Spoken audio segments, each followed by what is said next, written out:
నిహారిక, కృష్ణబాబు ఇద్దరూ కలిసి ఎవరికీ ఎలాంటి అనుమానం రాకుండా అవని ఇంట్లోకి వెళ్తారు. కృష్ణ, ఎవరికీ ఎలాంటి అనుమానం రాకుండా పని పూర్తి చేసుకుని వచ్చేద్దాము అని నిహారిక కృష్ణబాబుకి చెప్తూ ఉంటుంది. సరే బంగారం అని కృష్ణబాబు అంటాడు. ఇక ఇద్దరూ కలిసి రూమ్లోకి వెళ్తూ ఉంటారు. ఇక అప్పుడే కృష్ణబాబు చూసుకోకుండా ఫ్లవర్ వాజ్కు తగులుతాడు. దాంతో ఫ్లవర్ వాజ్ కింద పడిపోతుంది. ఇక అవనికి ఫ్లవర్ వాజ్ కింద పడిపోవడంతో మెలకువ వస్తుంది.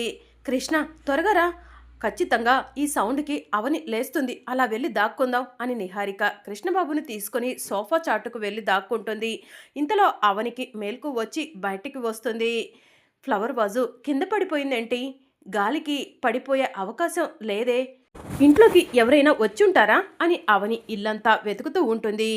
పిల్లి ఏమైనా వచ్చి ఫ్లవర్ వాజ్ని కింద పడేసి ఉంటుంది అని అవని తనలో తాను అనుకుంటూ ఫ్లవర్ వాజ్ని లేపి పైన పెడుతుంది.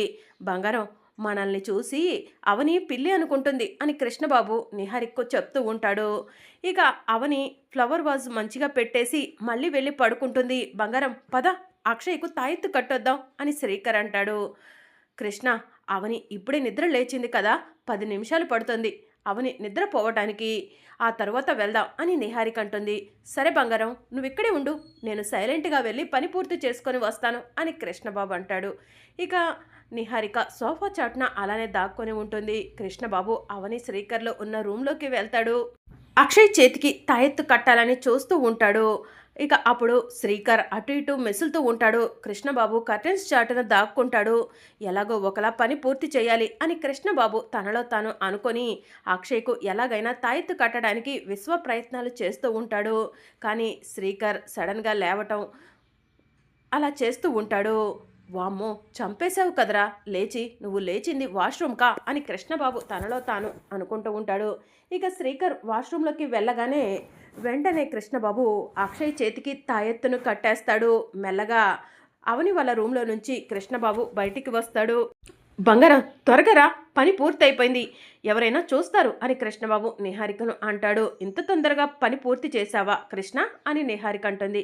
ఇక నిహారిక, కృష్ణబాబు ఇద్దరూ కలిసి అవని ఇంట్లో నుంచి బయటకు వస్తారు. కృష్ణ, మన వాళ్ళందరూ మన కోసం ఎదురు చూస్తూ ఉంటారు, పద వెళ్ళి విషయం చెప్దాం అని చెప్పి నిహారిక అంటుంది. ఇక నిహారిక, కృష్ణబాబు అవని ఇంట్లో నుంచి వెళ్ళిపోతారు. మార్నింగ్ అవుతుంది. నిహారిక, మాయ, కృష్ణబాబు, వేదవతి నలుగురు కలిసి కోయదొర ఉన్న అడవిలోకి వస్తారు. తాయెత్తు పిల్ల చేతికి కట్టారా అని కోయదొర అడుగుతూ ఉంటాడు. నువ్వు చెప్పినట్టుగానే అక్షయ్ చేతికి తాయెత్తు కట్టాను కోయదొర అని కృష్ణబాబు చెప్తూ ఉంటాడు. ఇలా చేయటం తప్పని తెలుసు, కానీ తప్పనిసరి పరిస్థితుల్లో చేస్తున్నాను అని వేదవతి తనలో తాను అనుకుంటూ ఉంటుంది. అక్షయ్ ఖచ్చితంగా వస్తుందా కోయదొర అని కృష్ణబాబు అడుగుతూ ఉంటాడు. తాయెత్తు కట్టుకుంటే ఖచ్చితంగా ఆ పిల్ల నా ఆధీనంలోనే ఉంటుంది, ఖచ్చితంగా ఇక్కడికి వస్తుంది అని చెప్పి కోయదొర చెప్తూ ఉంటాడు. ఇక కూనా, నేను మాట్లాడుతున్నవన్నీ నీకు అర్థమవుతున్నాయి, నువ్వు ఇప్పుడు నా ఆధీనంలో ఉన్నావు. మీ ఇంట్లో అమ్మవారి ముందు ఉన్న ముక్కు పుడకను నీ ముక్కుకు పెట్టుకొని నేను చెప్పిన దిశగా రాకునా అని చెప్పి కోయదొర చెప్తూ ఉంటాడు. ఇక అక్షయ్ అన్నపూర్ణదేవి విగ్రహం దగ్గరకు వెళ్తుంది. ఇక మరోవైపు అవని కిచెన్లో పాలు కాచుకుంటూ అక్షయ్కు పాలు కాచి ఇవ్వాలి. టిఫిన్ త్వరగా రెడీ చేసి ఆఫీస్కి వెళ్ళాలి, ఈరోజు ఆఫీస్లో చాలా ముఖ్యమైన విషయాల గురించి మాట్లాడాలి అని తనలో తాను అనుకుంటూ ఉంటుంది. అవును, అక్షయ్ ఏంటి ఇంకా లేవలేదా, అక్షయ్ను ముందు లేపుతాను అని చెప్పి అవని అక్షయ్ను వెతుక్కుంటూ వెళ్తూ ఉంటుంది. అక్షయ్ పూజ గదిలో ఉంటుంది. అవని అక్షయ్ను గమనించదు.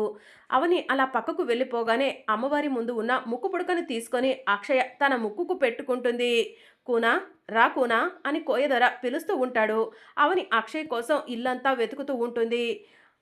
అక్షయ స్నానం చేసి తులసి కోట దగ్గర పూజ ఏమైనా చేస్తుందా అని అవని తనలో తాను అనుకొని అక్షయ అక్షయ అంటూ అక్షయ్ కోసం తులసి కోట దగ్గరకు వెళ్తుంది. అక్కడ అక్షయ్ కనిపించకపోవడంతో అవని కంగారు పడుతూ ఉంటుంది.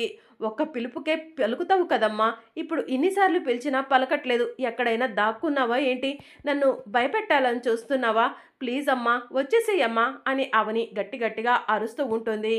ఇక అక్షయ ముక్కు పుడక పెట్టుకొని కోయదొర ఉన్న ప్లేస్ దగ్గరికి వస్తూ ఉంటుంది. ఎందుకైనా మంచిది, ఆ అక్షయ మనల్ని గుర్తుపడుతుంది, ఇక్కడి నుంచి వెళ్ళిపోదాం అని చెప్పి నిహారిక అంటుంది. కూనా మీరు కంగారు పడాల్సిన అవసరం లేదు. ఆ పిల్ల ఇప్పుడు నా ఆధీనంలో ఉంది. మిమ్మల్ని ఎట్టి పరిస్థితుల్లో గుర్తుపట్టలేవదు అని కోయదొర చెప్తూ ఉంటాడు. ఆ అవని అక్షయతో ఇప్పటి వరకు పడి పడి ఉన్నాము.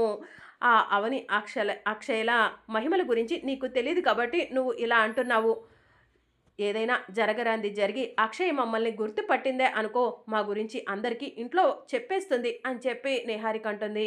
నిహారిక అనవసరంగా కంగారు పడుతున్నావు అని మాయ అంటుంది. కంగారు కాదు, నీకు కూడా అవని అక్షయల గురించి తెలుసు కదా మాయ, పద వెళ్ళి దాక్కుందాం అని చెప్పి నిహారిక మాయకు చెప్తూ ఉంటుంది.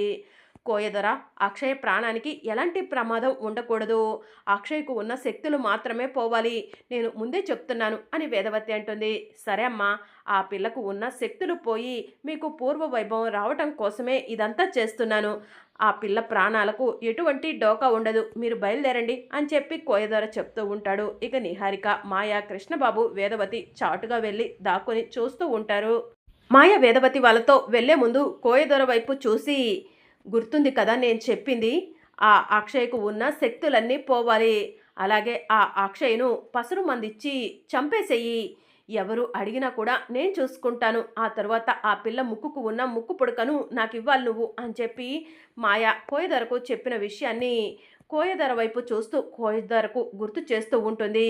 సరే కూనా, నువ్వు కూడా వెళ్ళు అని చెప్పి కోయదొర మాయకు చెప్తాడు. ఇక అందరూ కలిసి ఒక చెట్టు చాటుకు వెళ్ళి దాక్కొని చూస్తూ ఉంటారు. ఇక అక్షయ కోయదొర దగ్గరకు వస్తుంది. కూనా, నేను చెప్పింది నీకు అర్థమవుతుందా? నేను చెప్పినట్టు వింటావా? నేను చెప్పినట్టు చేస్తావా అని చెప్పి కోయదొర అడుగుతూ ఉంటాడు.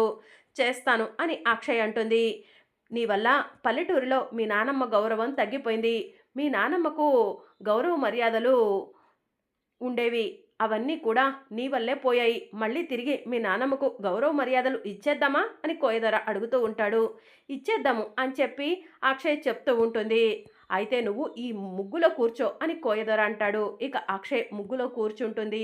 ఆ తరువాత నీకు కాసేపటి తర్వాత ఒక పసరు మందిస్తాను, అది తాగాలి. అలాగే ముక్కు పుడకను తీసి నువ్వు ఇక్కడ పెట్టాలి నేను చెప్పినప్పుడు అని కోయదొర చెప్తూ ఉంటాడు.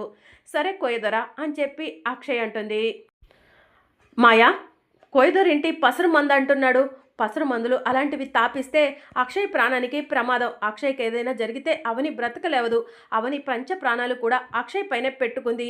ప్లీజ్ మాయా, అలాంటివేమీ చెయ్యొద్దు అని వేదవతి అంటూ ఉంటుంది. ఆంటీ గారు, అక్షయ కోయదొర మాట వింటుందో లేదో పరీక్షించడం కోసం మాత్రమే కోయదొర అలా అడుగుతున్నాడు. అక్షయ్కు ఎలాంటి పసరు మందు ఇవ్వరు.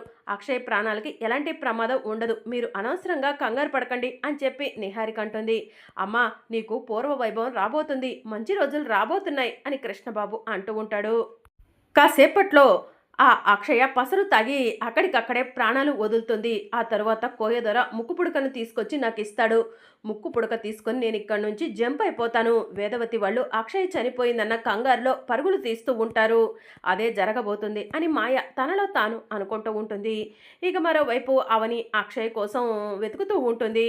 అక్షయ ఉదయాన్నే లేచి అమ్మవారి విగ్రహం ముందు మౌనవ్రతంలో కూర్చుంటుంది కదా, అలా ఏమైనా కూర్చొని ఉంటుందా అని అవని అక్షయ్ను వెతుక్కుంటూ పూజా మందిరంలోకి వెళ్తుంది. అక్షయ పూజా మందిరంలో కనిపించకపోవడంతో అవని వెనక్కి వస్తూ ఉండగా అమ్మవారి ముందు ఉన్న ముక్కు పుడక కూడా అవనికి కనిపించదు. ముక్కు పుడక కనిపించకపోవడంతో అవని షాకింగ్గా అమ్మవారి విగ్రహం వైపు చూస్తూ ఉంటుంది. మరి అప్కమింగ్ ఎపిసోడ్లో ఏం జరగబోతుందో తెలుసుకోవాలనుకుంటున్నారా? అయితే ఛానల్ను సబ్స్క్రైబ్ చేసుకొని సపోర్ట్ చేయడం మర్చిపోకండి. Thank you for watching.